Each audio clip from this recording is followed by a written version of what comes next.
ടീമാണ് അവര്.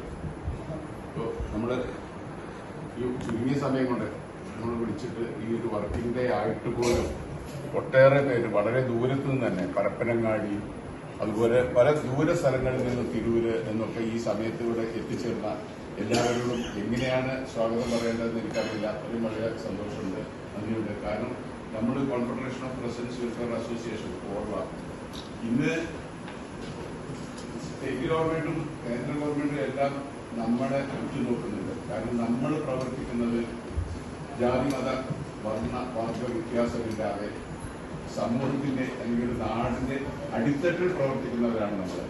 നമ്മളിൽ മഹാഭൂരിപക്ഷവും ഏറെ പ്രഗത്ഭരും ഒട്ടേറെ മേഖലകളിൽ പ്രഗത്ഭരും ആയവരാണ്. അപ്പൊ ഇത്രയും ആൾക്കാർ ഇങ്ങനെയുള്ള പ്രഗത്ഭർ നയിക്കുന്ന നമ്മളെപ്പോലെയുള്ള സംഘടനയെ സർക്കാരും ഇവരുടെ ഇതുപോലെ ഡിപ്പാർട്ട്മെന്റുകളും ഉറ്റുനോക്കുന്നത് ഒട്ടും അത്ഭുതമില്ല. അതോടൊപ്പം തന്നെ നമ്മളും ആ നിലവാരത്തിലേക്ക് ഉയരേണ്ടതുണ്ട്. കാരണം നമ്മുടെ പ്രവർത്തനം മറ്റൊരു നേട്ടങ്ങൾക്ക് വേണ്ടിയിട്ടോ ഭൗതിക നേട്ടങ്ങൾ